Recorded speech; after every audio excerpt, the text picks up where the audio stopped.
Hello, my lovely patrons, and welcome back to another episode of Table Sets, where I give rapid-fire questions of this or that to our podcast guest. This week, we have AJWinters from Winter's Tales and Castleton and everything in between. If you haven't listened to that episode, go listen to it now. It's everywhere you get your podcasts, to include visually on YouTube and Spotify. So, AJ? Yes. Are you ready for some table sets? Yes. I'm nervous, but I'm excited. Don't be nervous. It's all easy. Ish, I guess, unless you have choice paralysis, and then I do not. I learned on a different podcast that did rapid fire questions that I was told to just say the first thing that came to my head. Apparently, I'm real good at it. Didn't know. I don't do that because I wouldn't be able to do that. But first question we always start off with everybody: sharp or rounded dice? Sharp. I like sharp dice, don't get me wrong. I like the appeal of sharp dice. I like rounded dice more. They roll better.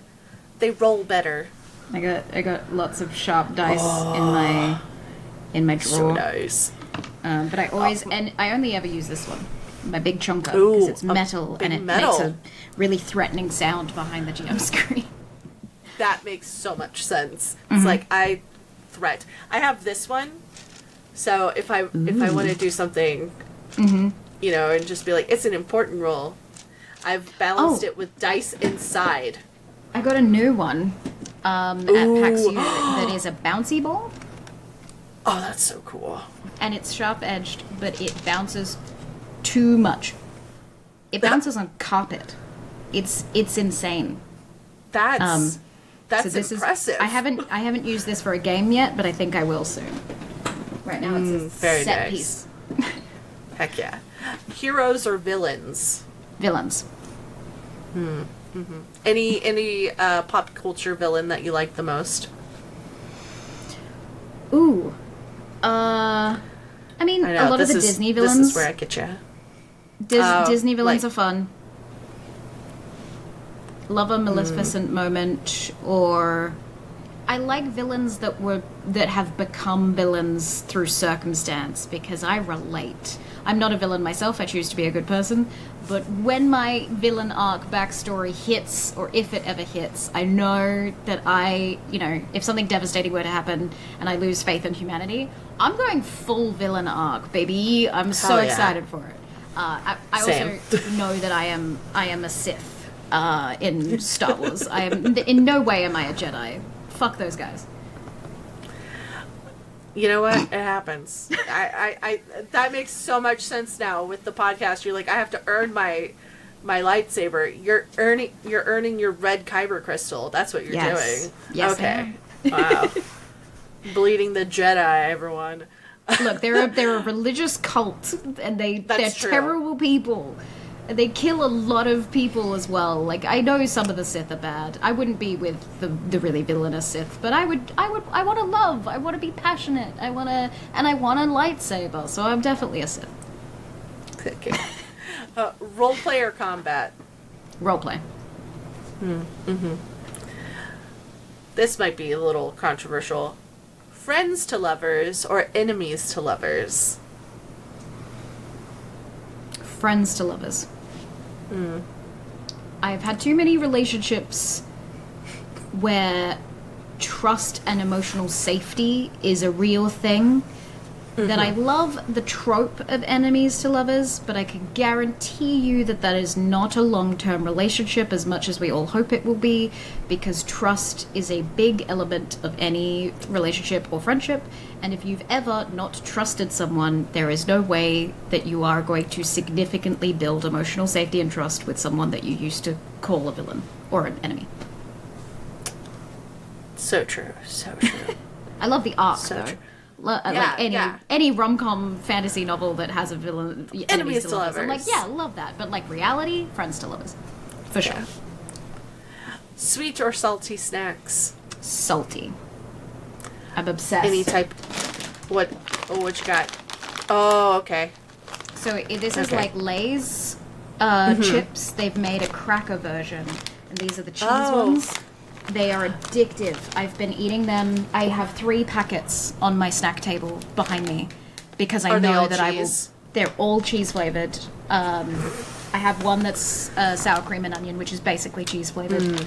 But I am obsessed right now. So salty. Heck yeah. Physical maps or VTT? Physical. I have a studio. I love physical maps. Heck yeah. I wish I had the space to have a physical maps and like people in and play games, but I ain't got the room. Yeah. Rivalry or revelry? Revelry. I'm a work hard, play hard kind of person, and I think as well rivalry is just toxic, and that's just drama, and that is an element of my life that I avoid. If someone is going to be a terrible person, I'm not going to put up with it. I just move on and cut them out of my life. I've only ever done that once, but if you're gonna be a rival, you're out. I'm done. I don't want it. And there you go. From the mouth of Castleton GM. Speaking of, forever GM or forever player? I'm neither. Oh. Yeah. You're like, if I can have my space, forever producer. I am a bisexual polyamorous woman. I've never been good at being just one thing. Same. It's like, what? I have to be one thing? I want my cake and I want to eat it too. What do you mean? Exactly. I'm baking it. Might as well have it. Yeah. Might as well eat it. Yeah, putting the effort in. Why don't I get to enjoy? What do you mean? Exactly. Stop that. Exactly. Binge watching TV or reading a good book? Oh, both, but currently binge watching TV. What are you watching? What's on the watch list? Well, I'm going through the process of all the Star Wars stuff, but I recently binge watched The Artful Dodger, Season 1. Ooh, absolutely incredible. I think that's on. I think it might be on Disney. Filmed in Australia, with the actor, the guy that never ages. He was in Love Actually as a little boy, and now he's an adult, but he still somehow looks like he's a teenager. I know what you're talking about. Yes. He has the same face, but like just aged up a little bit. But not even aged. I think he's in his 30s, body-wise aged. Yeah, he's just taller. He still looks like he could play a 15-year-old boy, to be honest. But yeah. Gosh, wasn't he in he was in Love Actually, but then yes, that's it. I was like he was in like a teen movie that I can't remember the name, but he's been in Maze Runner. Maze Runner is the big one that I can think of, yeah. Online or in-person play? Ooh, that's rough. I don't think I could choose. Because there are strengths and weaknesses to both. People always say in-person is better. I disagree. It's not better, it's different. But I think for this case... There's more tech. You can, like, reach out and touch somebody and be like, yeah. You know. Yeah, but I'm also autistic, so... Don't touch me. so sometimes I don't want that. I want to be behind a screen because at least this way I don't have to make direct eye contact with you and you still think that I'm sociable and an extrovert. And then if you meet me in person, it's like, oh no, cool. Very vastly different human. That was a problem at cons. People come up to me and they're like, why is she fobbing me off? I'm like, I'm not. I promise. I'm just in a crowd and you're drunk and I'm sober and I can't make eye contact to save my life. I could do the eye contact. I'm very weird whenever I'm not in drag. If I'm in drag, it's putting on a mask. I'm like, oh yeah, hi you're everybody, hello, hi. Yeah. And I'm good with eye contact when I am in control of my environment. So if I have a mask, if I have a character, if I know that I'm putting on a panel, or whatever it might be. But if you catch me at a moment where I'm overwhelmed, I'm probably not gonna make eye contact with you, and that's not on you. That's a me thing. So I think for now I will say online because that's currently where I'm at. But we are building up some more in-person AP shows on Winter's Tales later this year. So amazing. Can't wait. Physical or digital books? Physical. I want to own a library. I would love that. I don't have the space right now, but if one day I want just a bunch of books. Now, okay, I'm going to ask this question. This is a follow-up question. Okay. A lot of people have accused me of heathenry because of this. Oh no. I like to highlight and write in my books. Okay. Because I'm a former academic, so it's one of those things I tab and, write and everything like that. Yeah. Some people were like, no, pristine books only. Are you a pristine or, let them be lived in? Whether that's cracking is fine. I don't judge you. I think that is okay.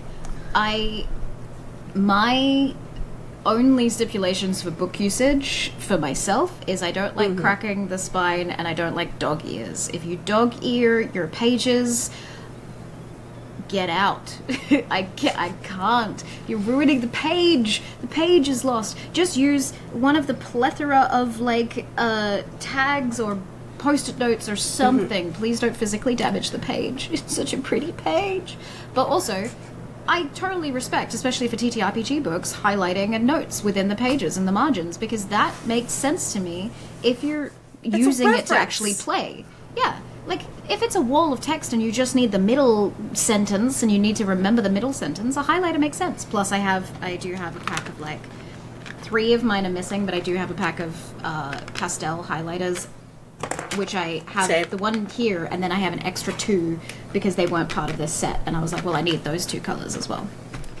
Yeah, there's other highlighters that I want to get from this brand, and they're, double-sided, too. So, there's the pointy one, and then the edge one? Yeah. I'm a stationery fiend. Oh, okay. So. Well, this is going to go off the rails right now. Okay. What kind of journal do you use? I have a notebook obsession. And I'm hesitant to call it fetish, because I think people will think that I'm talking sexually. But I do have a notebook fetish. I have so many notebooks. Totally different. From company to company. And I need one for every idea that I have. Because if I have a new concept or a new idea, then I'm going to buy a new journal to write in it. Do I ever actually write in all of them? No, some of them are too pretty to write in. Will I one day? Hopefully. I will utilize them for something. But yes, I don't have one singular one. I do have a, journal that I diary in, but then I also have a year planner, and then I have this, that, and the other, but I also digitally have a color coordinated calendar. So I do all the things. And at the moment, side tangent, I am putting together, and this is probably going to be a project later in the year, I want to make some stationery that is fantasy and ADHD related to-do lists and stuff, where I'm making a chart spell slot to-do list, because me, as someone who has ADHD, knows how limited the amount of tasks I can do in one day is, and then there's going to be a flip book similar to this weekly goal situation. I'm going to make a spell slot ADHD to-do list stationery set. Oh, I love that. Oh yeah.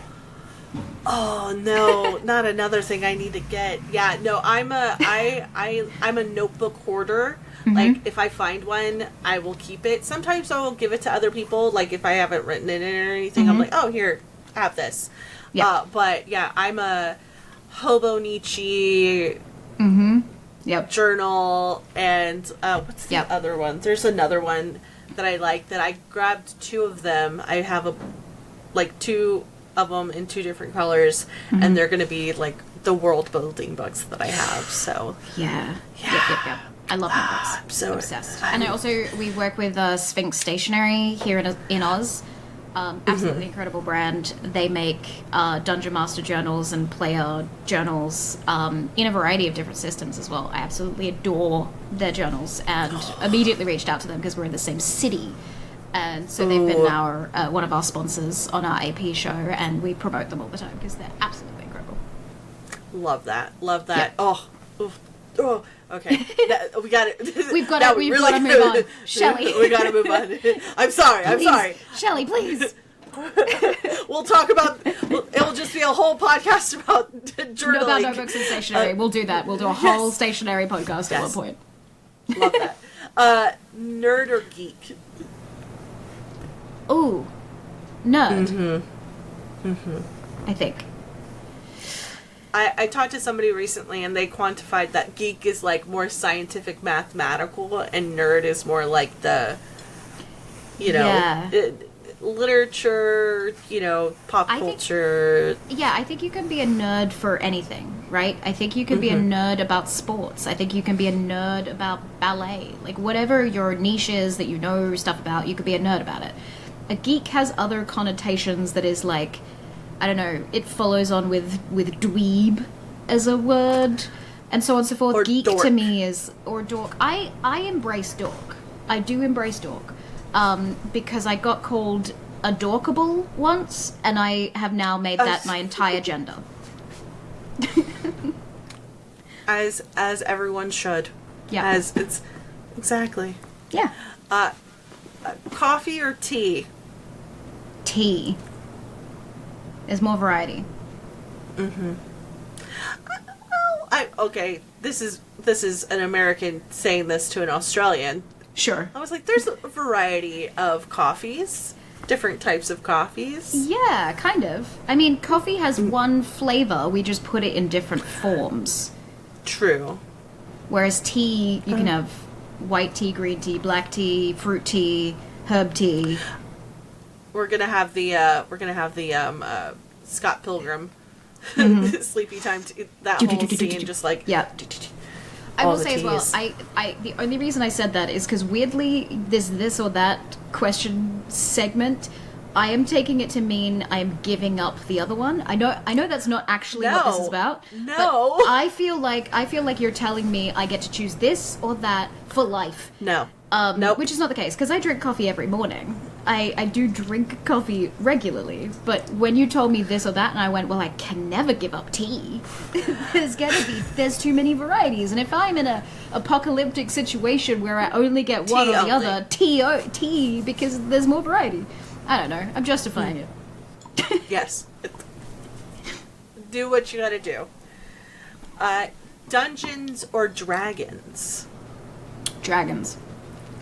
I don't think I've ever done an actual dungeon crawl. Unless you're talking like BDSM, then that's a different story whatsoever. No, dungeon crawl. Like D&D, like Dungeons and Dragons. Got it. Yeah. That's a whole nother podcast. That's the one I'm putting together in the background, BD&DSM.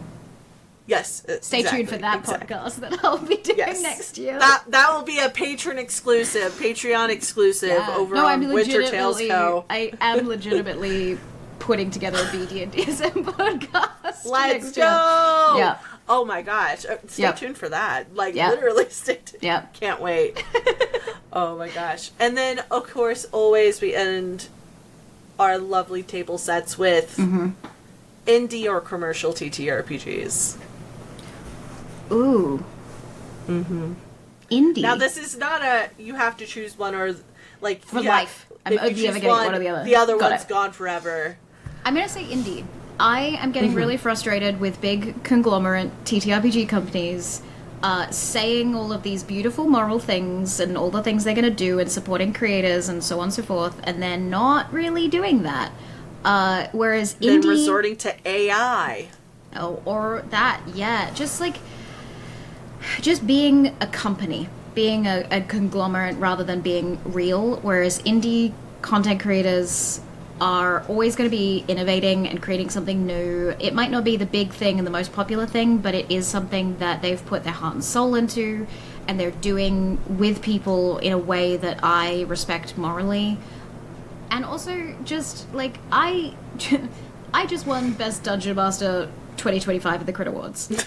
However, I don't think any of my Dungeons and Dragons games are that Dungeons and Dragons-y, because I break rules all the time. I'm very loosey-goosey with systems. I've never run a module. I only ever homebrew my own stuff, and then I barely use the rules. So I think I am an indie creator. I just haven't made my own system yet, which is a 2026 or a 2027 goal. So that's a future AJ thing to worry about. Yes. First, we've got the Fae game, the BDSM podcast, and then TTRPG, and then the next Kickstarter for the Fae game, and then yeah, exactly.